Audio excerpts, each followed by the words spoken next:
नमस्कार दोस्तों, आज हम आपको पूस मास महत्तम का 23वां अध्याय सुनाने जा रहे हैं। पूस मास की कथा श्रृंखला में आपका स्वागत है। भगवान श्री विष्णु जी को समर्पित और सूर्य नारायण देव की पूजा आराधना करने के लिए विशेष ऐसे इस पूस मास की कथा श्रृंखला में आप सबका स्वागत है। इस समय हम ऋषि पिंपलत की कथा का श्रवण कर रहे हैं, तो चलिए आगे की कथा का श्रवण करते हैं। देवताओं ने कहा, हे ब्राह्मण, हमारा दर्शन कभी निष्फल नहीं जाता। तुम्हारा कल्याण हो।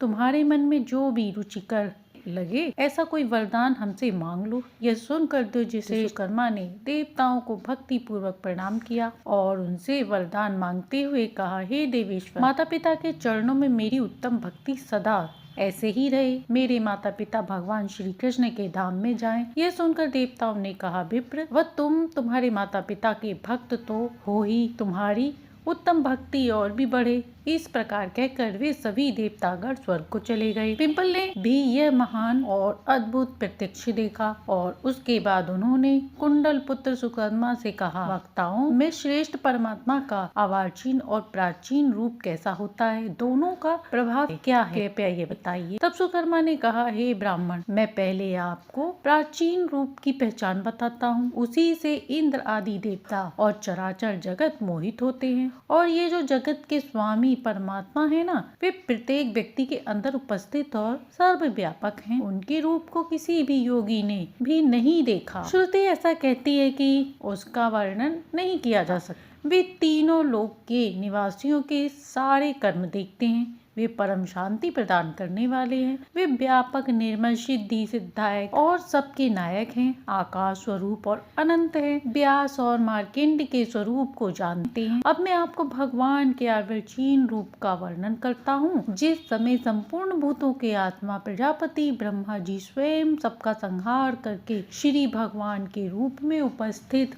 होते हैं और भगवान जनार्दन उन्हें अपने में लीन करके पानी के अंदर शेष नैया पर दीर्घ काल तक अकेले सोए रहते हैं। ये उस समय की बात है। महामुनि मार्कंडेय जी जल और अंधकार से व्याकुल होकर सभी लोग इधर उधर भटक रहे थे। उन्होंने देखा सर्वव्यापी ईश्वर शेष नाग की सैया पर सोए हैं। उनका तेज करोड़ों सूर्य के समान है। उनके हाथों में शंख चक्र गदा विराजमान है। उनके पास ही उन्होंने एक विशाल काई स्त्री को देखा जो काली अंजन राशि के समान थी। उसका स्वरूप भयंकर था। उसने मार्कंडेय जी से कहा, हे महामुनि, डरो मत। तब उस योगेश्वर ने पूछा, हे देवी, आप कौन हैं? मुनि ने इस प्रकार पूछने पर उस देवी से कहा, ब्राह्मण, जो शेष नाग की सैया पर सो रहे हैं वे भगवान विष्णु हैं और मैं उन्हीं की वैष्णवी शक्ति कालरात्रि हूँ। हे पीपल जी, इस प्रकार कहकर वह देवी अंतर्ध्यान हो गई। उनके चले जाने पर मार्कंडेय जी ने देखा भगवान की नाभि से कमल उत्पन्न हुआ। उनकी क्रांति सुंदर के समान थी। उसी से महान तेजस्वी ब्रह्मा जी का जन्म हुआ और फिर ब्रह्मा जी ने समस्त चराचर प्राणी, इंद्र आदि, लोकपाल, अग्नि आदि देवताओं का जन्म हुआ। और इस प्रकार मैंने आपको अर्वाचीन का बताया।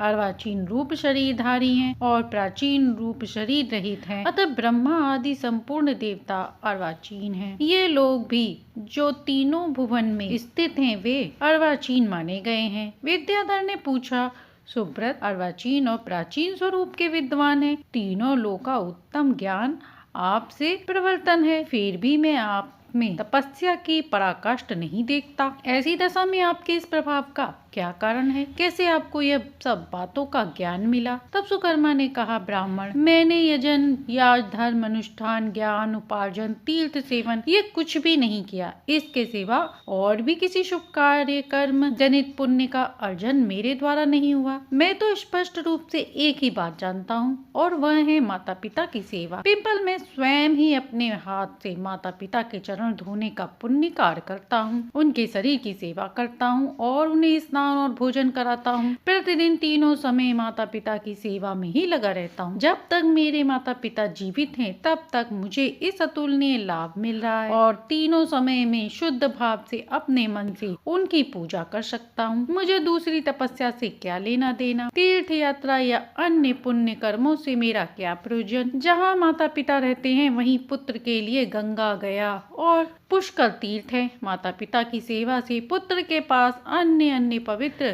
तीर्थ स्वयं आ जाते हैं।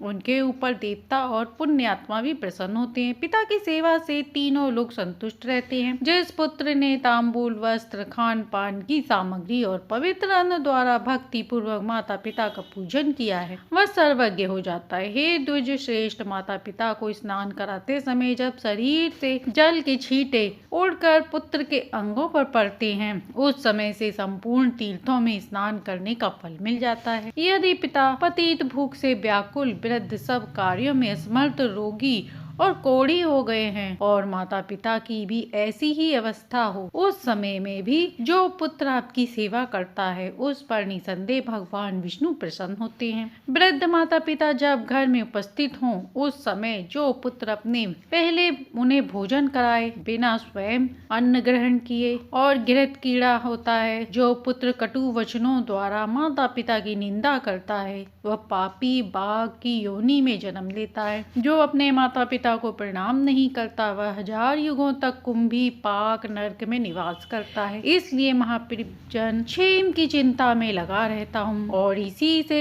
तीनों लोक मेरे वश में हो गए हैं। अब मैं इस विषय में पुण्यात्मा राजा यताति की चरित्र का वर्णन करूंगा जो कि संपूर्ण पापों का नाश करने वाले हैं। सोम वंश में एक नूर नाम के राजा हो गए। उन्होंने अनेक दान धर्मों का अनुष्ठान किया, उनकी कोई तुलना नहीं कर सकता था। अपने पुण्य के प्रभाव से इंद्रलोक पर अधिकार प्राप्त किया और उन्हीं के पुत्र राजा ययाति हुए जो शत्रुओं का दमन करने वाले थे। वे सत्य का आश्रय लेकर धर्म पूर्वक प्रजा का पालन करते, प्रजा के सब कार्यों की स्वयं देखभाल करते। महाराजा ययाति ने 8000 वर्षों तक इस पृथ्वी का राज्य किया। इसके 4 पुत्र हुए जो उन्हीं के समान शूरवीर, बलवान, पराक्रमी थे। अब एक समय क्या हुआ कि ब्रह्मा जी के पुत्र नारद मुनि इंद्रलोक पर गए। उन्हें आया देखकर इंद्र ने भक्ति पूर्वक मस्तक झुकाकर प्रणाम किया, मधुपर्क इत्यादि से उनकी पूजा की और एक पवित्र आसन पर बिठाया। उसके बाद ही महामुनि से पूछने लगे, हे देवेश, किस लोक से आपका आवागमन हुआ और यहाँ पदार्पण करने का क्या उद्देश्य है? तब नारद मुनि ने कहा, इस समय भूतल लोक में मैं यहाँ आया हूँ नहुष पुत्र ययाति से मिलकर अब आपसे मिलने आया हूँ। तब देवराज ने पूछा, इस समय पृथ्वी पर कौन राजा राज्य और सत्य और धर्म के अनुसार प्रजा का पालन कर रहे हैं? कौन सभी धर्मों से युक्त विद्वान, ज्ञानवानी, गुणी, ब्राह्मणों के कृपा पात्र, ब्राह्मण भक्त, वेद वेता, शूरवीर दाता और पूर्व भक्तिमान हैं? तब नारद जी ने उत्तर दिया, राजन, नहुष के बलवान पुत्र ययाति इन सभी गुणों से युक्त हैं। वे अपने पिता से भी बड़े चढ़े हुए हैं। उन्होंने 100 अश्वमेघ और 100 वाजपेयी यज्ञ किए हैं। भक्ति पूर्वक अनेक प्रकार के दान दिए। उनके द्वारा लाखों करोड़ों गाय दान में गई हैं। ब्राह्मणों को भूमि दान किया है। उन्होंने ही धर्म के सांगोपांग स्वरूप का पालन किया है। ऐसे गुणों से युक्त नहुष पुत्र राजा ययाति 8000 वर्षों से सत्य और धर्म के अनुसार राज्य करते आ रहे हैं और इस कार्य में वह आपकी समानता कर रहे हैं। इस कथा को आगे बढ़ाते हुए सुकर्मा कहते हैं, मुनीश्वर, नारद मुनि ने ऐसी बातें कही जिसे सुनकर बुद्धिमान इंद्र कुछ सोचने लगे। वे ययाति के धर्म पालन से भयभीत हो गए। उनके मन में एक बात आई कि पूर्व काल में राजा नहुष 100 युगों के प्रभाव से मेरे इंद्र पद पर अधिकार वह कर लेंगे। सच्ची की बुद्धि के प्रभाव से उन्हें पद भ्रष्ट होना पड़ेगा और यह महाराजा ययाति भी ऐसे ही दिखाई पड़ते हैं। इसमें तो कोई संदेह नहीं कि वे इंद्र पद पर अधिकार कर सकते हैं। इसलिए जिस किसी भी उपयोग से संभव हो उन्हें स्वर्ग में मैं लाऊंगा। ययाति से डरे हुए देवराज ने ऐसा विचार करके उन्हें बुलाने के लिए दूत भेजा और अपने सारथी मातली को विमान के साथ रवाना किया और मातली उस स्थान पर गया जहाँ नहुष पुत्र धर्मात्मा ययाति अपनी राजसभा में विराजमान थे। देवराज के सारथी ने वहाँ जाकर उनसे कहा,